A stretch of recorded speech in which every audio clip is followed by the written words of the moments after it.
Welcome everybody to another Zoom call. Um, we will just jump in and get started here. Just a reminder for you to know that you can self-schedule. Please, if you self-schedule, make sure you fill out that coaching info form. There's a button right on there. This is on our website and on the member site, multiple places.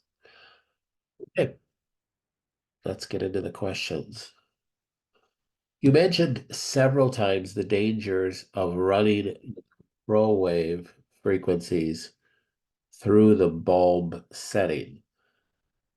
But the other day I realized I ran the ion ProWave settings with the ProWave attached, and the ProWave was blinking as usual. Is that also damaging the Rife? So um I think what you're saying is the other day you had the bulb settings with the ProWave attached. Or did you mean I ran the Ion ProWave with the bulb attached? Because you'd always run the ProWave with the ProWave attached. So the thing that you have to be careful of is that on the TrueRife, you need the switch to bath when you run the Ion ProWave. So you said yes, the switch was set to bulb. So if you ran the Ion ProWave with the switch set to bulb, because you have the Ion ProWave plugged in, it still may blink, but it doesn't mean that the frequencies are coming out of there and there's any energy that's going to it. Can you damage the Ion ProWave by having it set to bulb and running Ion ProWave settings? Well, you won't damage the Ion ProWave, but you could damage the bulb. So if you didn't have the bulb connected, which you should always leave the bulb connected, but if you didn't have the bulb connected and you ran an Ion ProWave program with your Ion ProWave plugged in and had it switch to bulb by accident while you were running the Ion ProWave, you would probably get arcing. It'd go between these two little ports here. It'd be going back and forth on the red and black, and if you touched it, you'd get a shock. You always should have your bulb plugged in when you run the Ion ProWave. You should always have the bulb plugged in when you run the Ion ProWave. And of course, you have the bulb plugged in when you run the bulb program. So you risk damaging the bulb when you run an Ion ProWave program, um, but you have this switch to bulb. And the reason is the bath has the Ion ProWave programs have different duty cycles, and you risk burning out the cord, you risk burning out, damaging your bulb in some way. Now, if you just did it once, chance you damage your bulb is probably zero. But if you did this on a regular basis, then you could damage the bulb, but you notice it won't work, or the cord is damaged, or it smells burned. There's a burn smell or something like that. So if it's working just fine after this, you go, oh my gosh, did I just ruin something because I had this switch to bulb the whole time? Well, if you turn back onto a bulb program and you leave it on switch to bulb, when you do that, obviously, and it's running just fine and you don't have any of those issues, that you didn't damage anything, but you do risk that damage. So always when you're running the Ion ProWave, you have the switch to bath. When you're running the bulb, you have it switched to bulb, and at all times you have your bulb plugged in. Now, this is the older F122 model, and just a couple of questions later, there's another question about the difference between them, so I'll get to that. I'm thinking of buying some small fruit trees to get clean fruit in a few years. How important is it to buy trees that are organic trees, like organic apple trees from the start, versus conventional trees that you might get at the hardware store or something? If we buy conventional, will the synthetics be out in a few years by the time the tree matures and we get fruit? Or if we buy conventional, will the young trees struggle without the synthetics they were started on? So um, we planted, we do a lot of gardening. I think that's why this question was asked. We planted different fruit trees, and you can buy organic apple trees. I don't know about any of the other fruit trees, but I have seen the organic apple trees. Now, in truth, is it important to buy an organic tree? Um, my answer to that is I don't think so. I don't think it's important to buy an organic tree.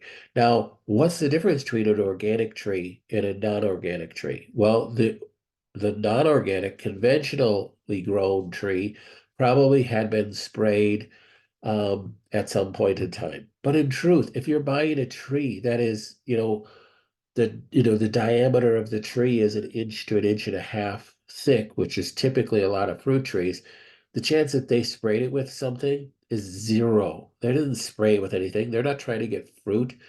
Therefore, they're not spraying these trees. So I don't think there's an issue with that. Even if they did spray the trees for apples for the worms to keep, they would be picking the fruit off of it anyhow. They don't want the trees to be fruiting. So I don't even think they would spend the money to buy the spray to spray the trees. So I do not think it's important to buy or to spend, three times the price to get an organic apple tree. If you're going to grow it organically, like our apple trees, we never spray them, we never do anything to them. And yeah, we get some wormy apples. We don't even, there's a whole bunch of different tricks that you can do by putting apple cider vinegar and pots out on your tree and hang them from your tree and things like that. We don't even do that. So we get tons and tons of apples. We canned tons of apples. We had so many apples. We juiced so much apple juice. We had gallons and gallons and gallons of apple juice that we put in the freezer. It freezes really, really well. We have a dehydrators. We dehydrated a bunch of apple slices, and we have a freeze dryer. We freeze dried tons of apples, so much that you're just like, what are we gonna do? We used every apple that we possibly could. So I think it's great to have apple trees and fruit trees. I think it's fantastic. We have giant beds of strawberries. We have humongous raspberry patch. I make tons of jam with that, and we freeze dry a ton of our berries. They're great for the kids, grandkids to eat. So, but it's how you grow them, what you're spraying on them. Um, Even with apple trees, they're not spraying Roundup. They'd be spraying something for the only thing that they'd spray the trees for is to keep the worms off of the fruiting bodies so that that's not an issue, but they wouldn't be keeping fruit on the tree anyhow. They'd be picking the fruit because it wouldn't travel well and it wouldn't sell well. So I don't think you have to worry about that. Okay, so this is the other question about the TrueRife. How does the new TrueRife F122 compare to the older F122 and the F117? Because there is a difference. So um, I pulled up three pictures here. So this picture on the far left is the older F122. I think it came out in 2020 or 2021. I can't remember. It's hard for me I can't remember past dates real well as far as years go. In the middle picture is the F117. It's a newer F117. And the one on the far right is the new F122 that they sell now. Notice that there are some differences. Of course, now the new one does not have these stupid little broom holders on the side of it that Mike used to put on them that were handy when you'd wrap up the cord. It was handy for things like that, but did make it look a little tackier.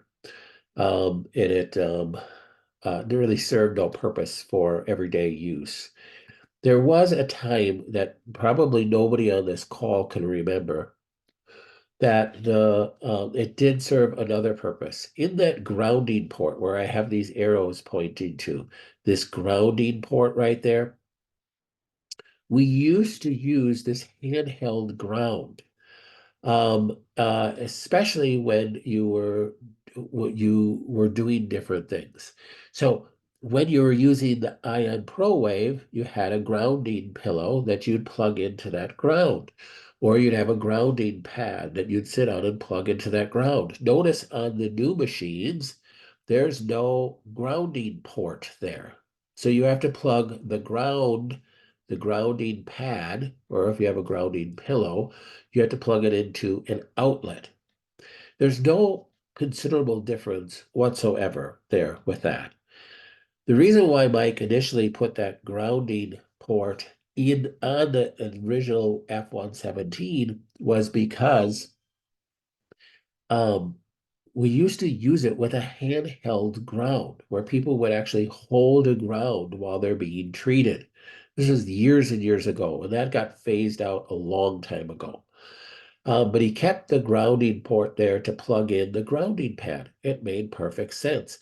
But it also makes perfect sense we don't really need that because that grounding port then actually went back to the ground of the cord that would then go to your grounded outlet. So whether you plug it in here or you plug it in an outlet, it really doesn't make any difference.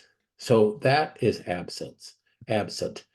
Also, the new F-122, there's some things you can't do on it. So you need to plug the grounding port, your grounding pad into an outlet because there's no port there. It does not support scanning. So if you guys don't know what scanning is, um, there is a GRS scanner that Mike used to sell, and we used to scan people in the office. You scan for different frequencies. Now, TrueLife doesn't even sell that scanner anymore. Mike used to sell, and I say Mike for those who are new who don't know who Mike is. Mike used to own TrueLife, and just sold it in the last year and a half. But they don't even sell the GRS scanner anymore. Mike used to sell a colloidal silver machine. They don't sell that anymore. Mike used to sell an apparatus that you could connect little goggles to and put goggles on and run different frequencies that would stimulate different brain frequencies. They don't sell that anymore. So there's multiple different pieces that TrueLife is just kind of phased out. The new TrueLife company is just kind of phased out. And I know that that has made um, some people that were um, followers of Mike and TrueLife through the years and helping support the different research that was done on frequencies and helping come up with different programs to use for different diseases. It's kind of made them mad, and the new company has kind of alienated a number of people. And I've been trying to play the middleman and calm people's hearts down that hey, this is still a great company. They're trying to do a lot of good things, which I do believe is true. I think they're doing a lot of good things. They're trying to make improvements and just hang in there during any company's, new changes. There's always going to be some difficulties. Um, and there's going to be another question here that I'm going to address on another piece of what can be an issue with any new company and a company trying to make money these days, and that's repairing things. So they don't do a lot of repairs on things. Matter of fact, that's why the new TrueLife owners are trying to get people to trade in their F-122s because they don't want to have to repair them. So, where Mike was really good at trying to make repairs on things, this company doesn't have the manpower to do it. Understand, everything costs a lot more money now. If you're going to have employees, it costs a lot more money. If you're going to have trained employees that know how to fix things like this, it costs a lot more money. And in order to not raise the prices, I mean, there's all sorts of reasons. I'm not going to get into defending all those reasons, but it just is what it is. So they try to get everybody to convert their F-117s to F-122s, gave pretty steep discounts for people to trade in their old F-117s. So they wouldn't even be in the market anymore. So people wouldn't be calling them, wanting them to get them repaired. So I think the new F-122s are an improvement. I think they're constantly trying to make good changes and good improvements. So I would say, I'm still 100% behind this company, but those are the things that you just have to look at the differences.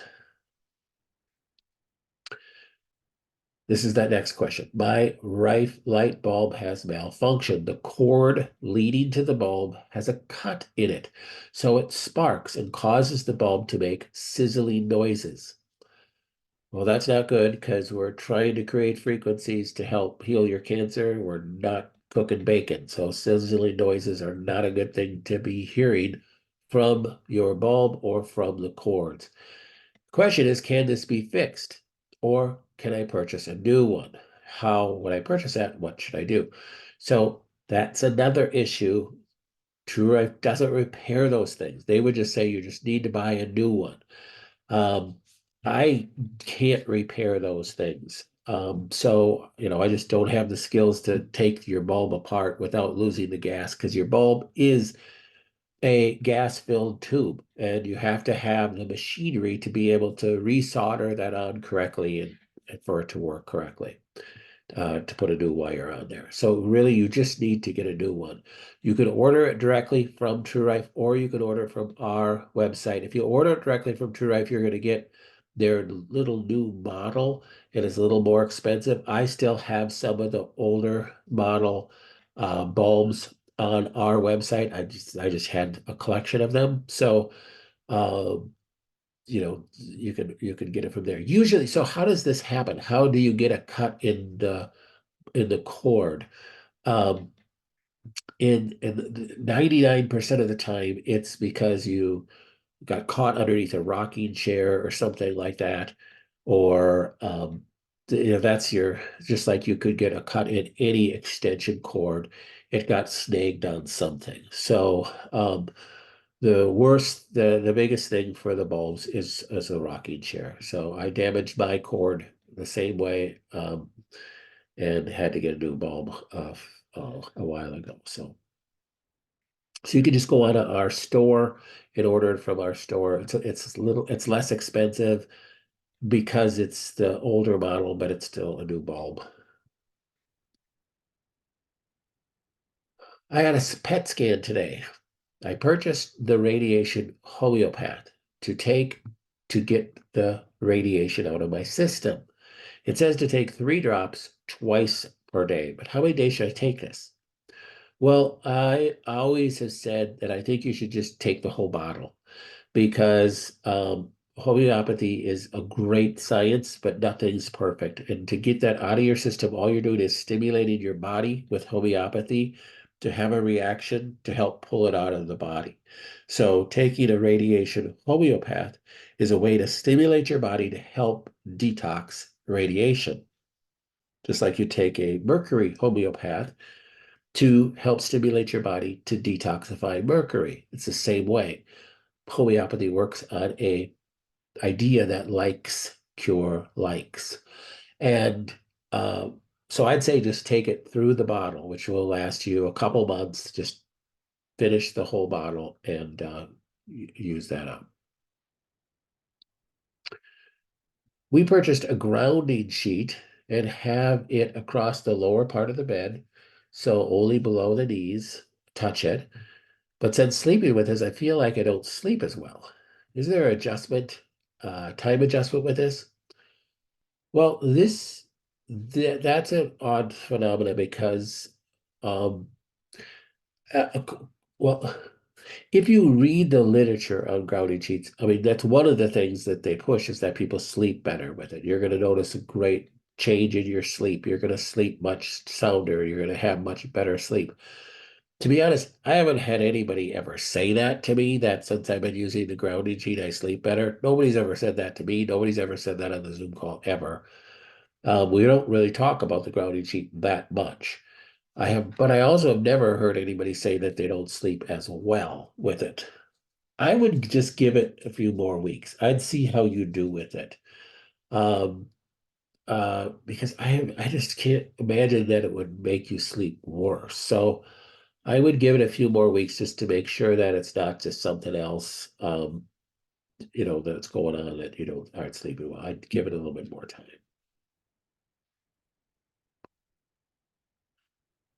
The spots where they remove the sentinel lymph nodes during my mastectomy surgery are still a bit sore. I've seen other women complain about this, so I guess it's common. Any suggestions? Well, you have wounds there, and you have lymph vessels that are flowing to nowhere now. So it's can cause swelling in that area. That's not uncommon. And it just takes time to heal that. So I mean you literally had an organ removed when you have your lymph nodes removed. So there's nothing really else you could really do. You could use some calendula lotion on it or some comfrey lotion on it. That might be helpful in helping it heal better. But no, there's you got to give it some time.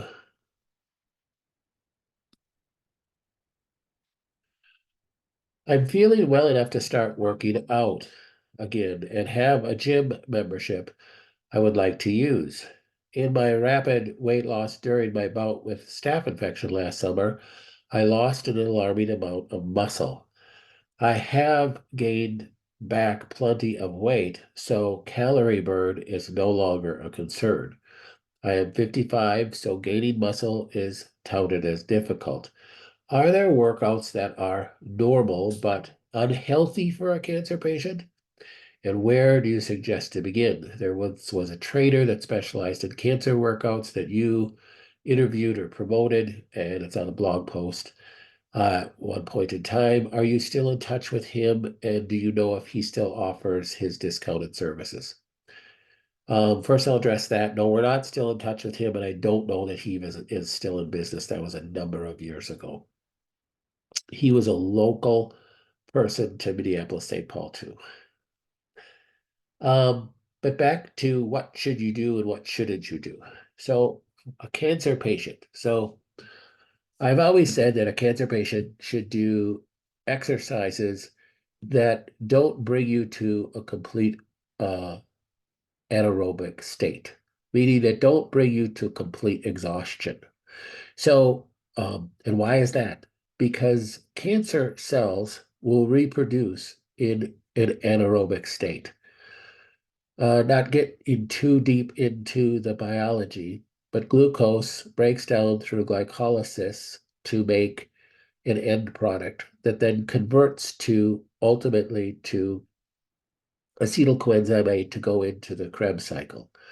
Now, cancer cells feed off of lactic acid, which is an end product that will glycolysis will break down to, especially in an anaerobic environment. So that's why when you work out really hard, you're really sore afterwards. That's lactic acid.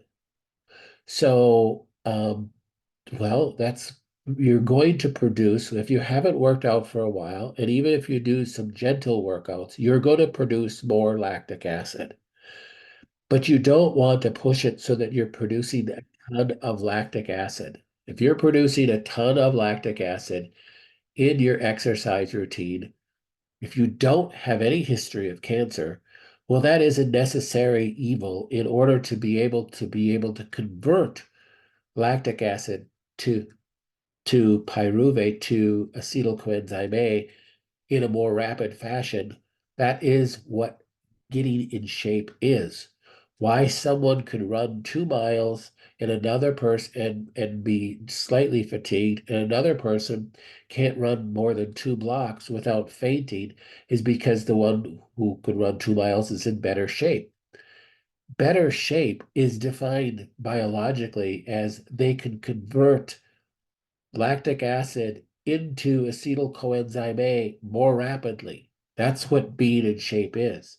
And that takes time in order to do that. So when you're going to start working out, if you have a history of cancer, you want to start really slow and gentle. And it might, so let's say you're going to try to run 2 miles, okay? And you haven't run for a couple of years. And running a block is difficult right now. Start by running a half a block and stopping. You don't want to produce excess lactic acid. So you want to go slow. Well, I want to get in shape so I can run 2 miles, for crying out loud. How long is this going to take me? Well, you've had cancer and you're older, so it's going to take you a while. It might take you 6 months before you can run 2 miles. You got to be okay with that. You don't want to end up being in a state of producing a ton of lactic acid because you just produced a ton of fuel for cancer. So don't do that. So work out slow and gentle. Don't be intimidated. That's why I'm not a big fan of going to gyms if you've ever been an athlete before and you've had cancer, because you'll be tempted, because seeing other people that are in a lot better shape, you'll be tempted to push yourself. And you don't want to push yourself too hard when you've had a history of cancer. You want to go slow. So you don't want that peer pressure to push yourself harder, nor do you want a trainer who doesn't understand what I just said, because that's what a trainer does. A trainer is there to push you harder, to produce more lactic acid, to get you in a condition where you can convert lactic acid to acetylcoenzyme A really super, super fast. Therefore, you're getting in shape faster. And now you can run 5 miles in 6 months, and you can run that 5 mile race this summer. Well, that's not what your purpose is with cancer. You want to go low and slow. I would suggest weightlifting, doing different weights, lighter weights, just nothing wrong with being a little sore. But if you're really super sore and you can hardly move, like, oh my gosh, that was such a good workout yesterday, I could hardly get off the chair, you did way too much.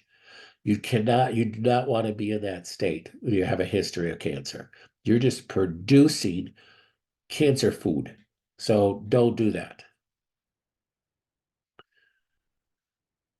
Is there a time that you no longer load questions for Zoom calls? Is there a way to tell if a question that was submitted was uploaded by you?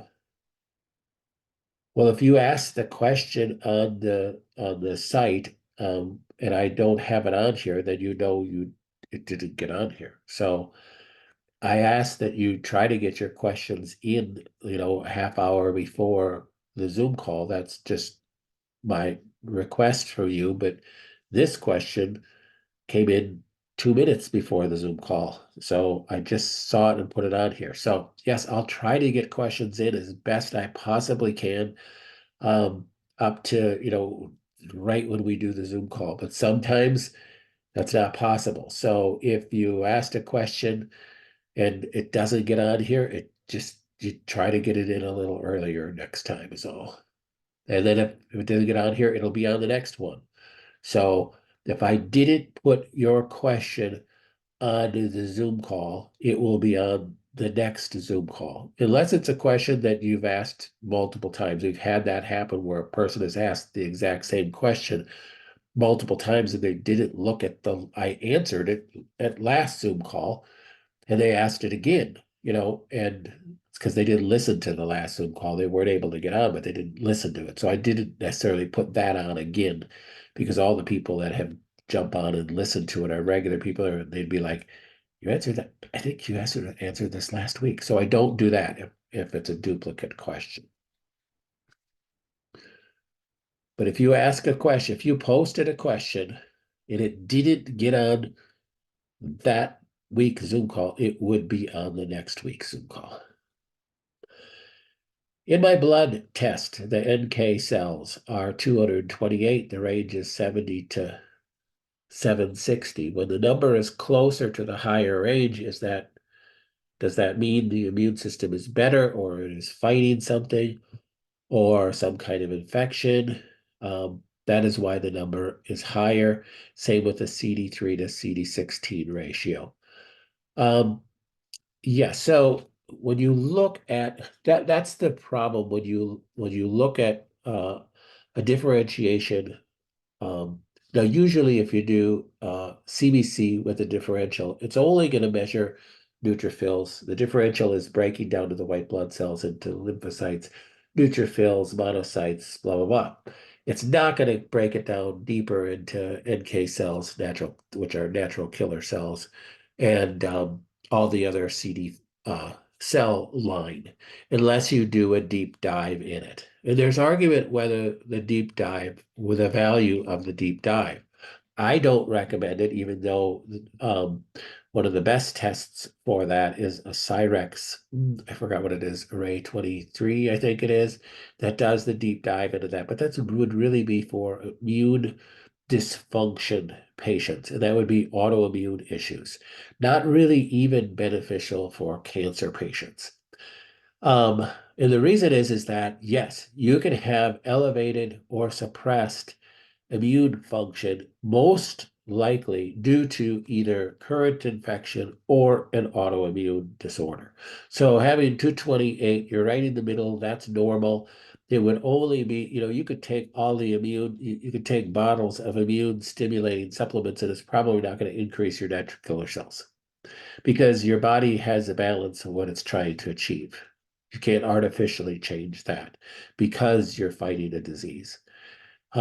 So you can support it so that your body can make, so it's not depressed, so that it's not, so it's able to keep up the demand that your body's making. But you can't just take a whole bunch of immune stimulation and think that your white blood cell count is going to be elevated um, by simply doing that. So no, it's usually because you're fighting something, or it's maybe you could also be in a hyper response in an autoimmune situation, or if it's suppressed, depressed, you could have a suppressed immune situation.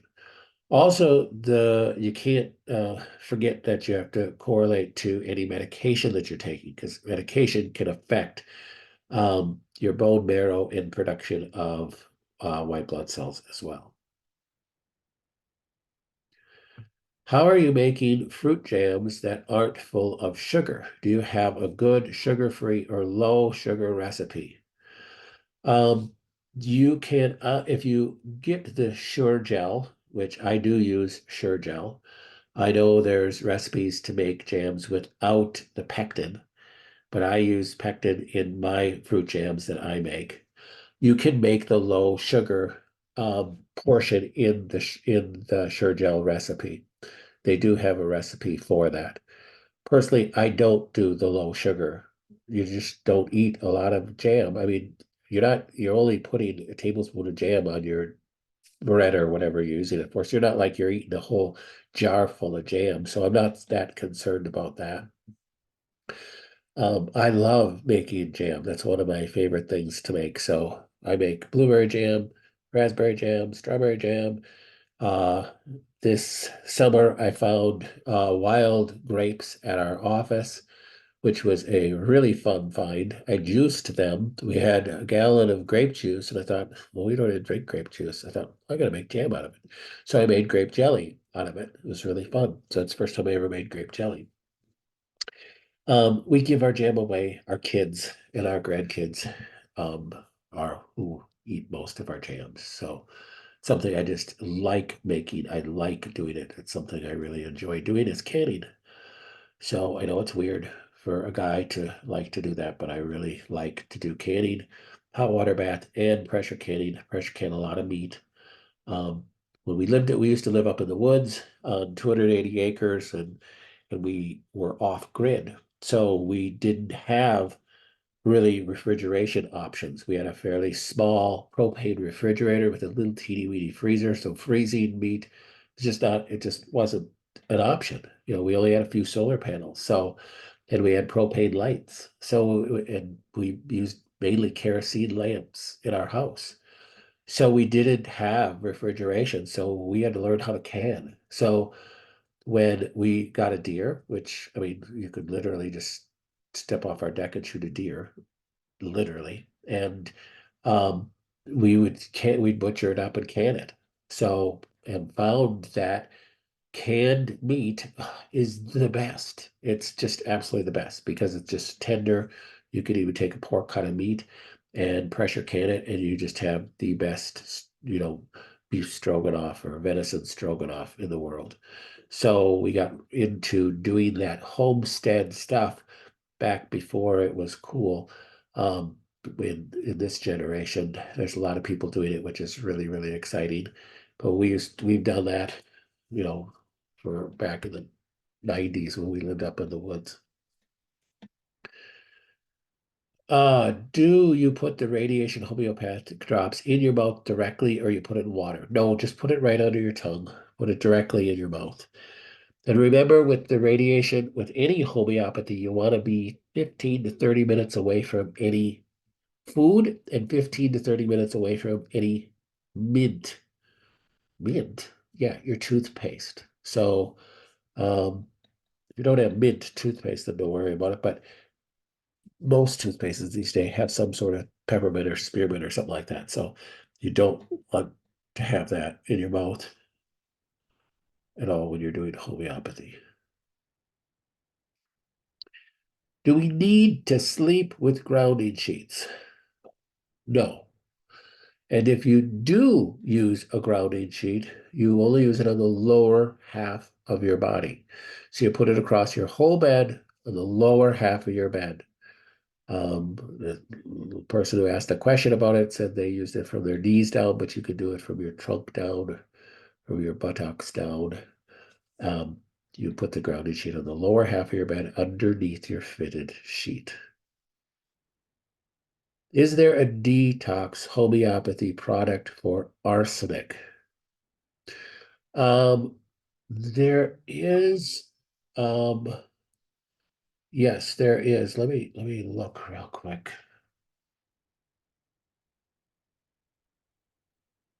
Uh, it is, see,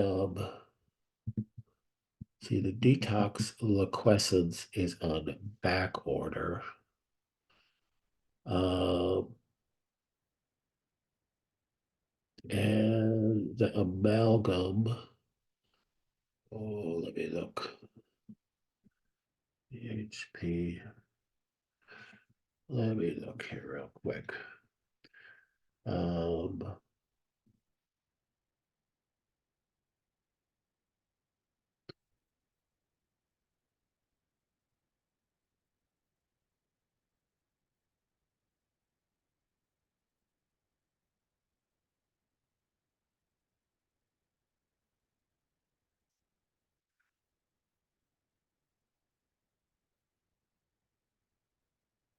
the addicts, that's the name I couldn't think of.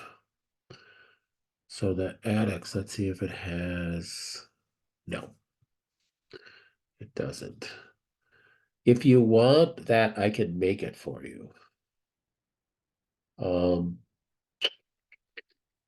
I don't think, I think the detox liquescence from PHP has it, but they're on back order. So if you want, call Megan and I can make you that. So I can create the homeopath for arsenic for you specifically. So just call Megan in the store tomorrow. In fact, she'll probably still be there for a while today, but you call her and tell her that we talked on the Zoom call and remind her, and I will make you a bottle for arsenic. I used that personal trainer last year. Check out the nonprofit survivalofstrength.org. I got 6 months free. I could also text Doug, yes, that's the guy's name, and see if he's still connected to that nonprofit. Thank you for that information. I received my bottle of Clear Hist and Clear CV today and see that they've both been reformulated. Can you tell me about the changes and why they were done? So the Clear CV, we wanted to add vitamin A to it because the synergistic effects of those things for Clear CV to help with colds and viruses. It was just missing vitamin A, so we switched it to add vitamin A. So that's really the only difference in Clear CV. The Clear Hist formula is a little bit different.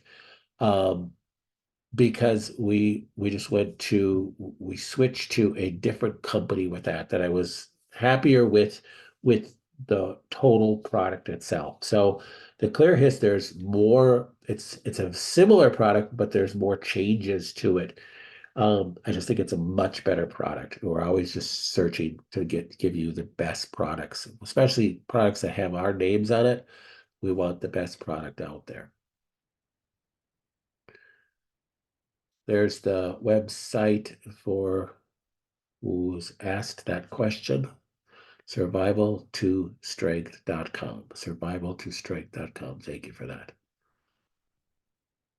Would adding a few drops of fulvic minerals to my SCAC-T be okay for me? I read that it can enhance the absorption into the cells with the addition of fulvic minerals. So I don't know which fulvic minerals that you're talking about.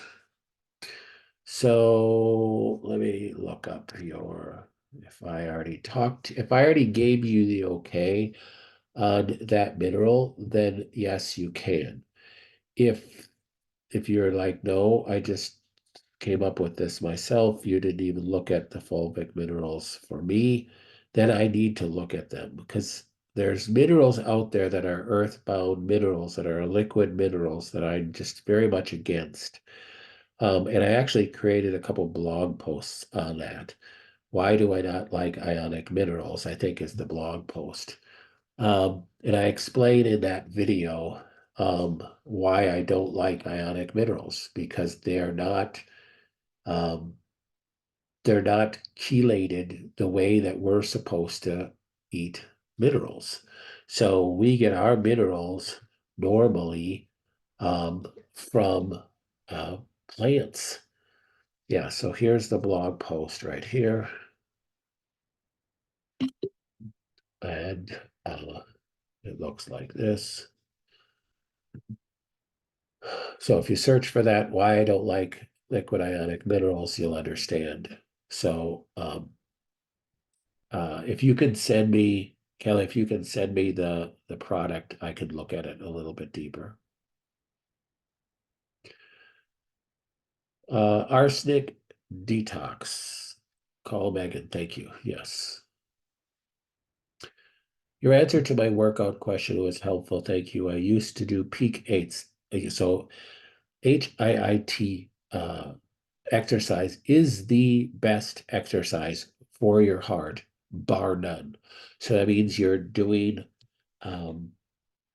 basically doing intervals. When I used to be in track, we'd run intervals when I was in cross country and track, and you run as fast as you can for a period of time. You're running 400-meter intervals or 800-meter intervals, and then you have a period of rest, then you go again, and you go as hard as you possibly can. That has been proven to be absolutely the best exercise for your heart because that's the exercise that you'd use to build blood vessels. So that's what stimulates um, blood vessel production. So it stimulates VEGF. So that's vascular endothelial growth factor. That's what stimulates that. But the thing is, when you have cancer, you don't want to stimulate vascular endothelial growth factor. I mean, you do not want to stimulate that. So, um, that I didn't even touch on that point, but you're also, when you're doing that, working to exhaustion, putting yourself in a completely anaerobic state, giving the cancer its fuel to grow. So you don't want to do that when you have a history of cancer. I considered a primary cardio detox, yes. So you don't want to do that with cancer.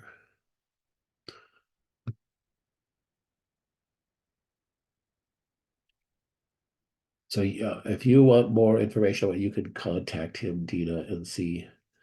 It's really not the platform to be talking back and forth uh, if that's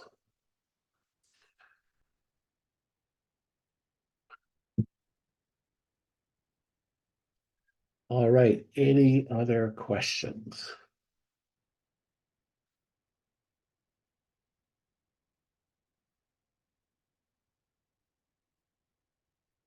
And someone explained once that if you can carry on a conversation while working out, you're still in the aerobic zone.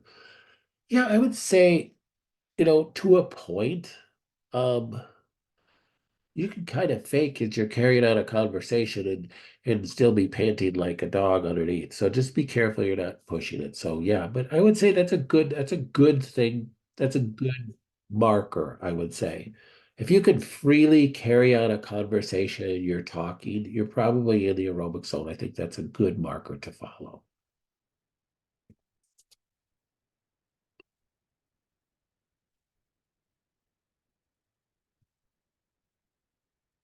All right, with that, I think we'll say goodbye.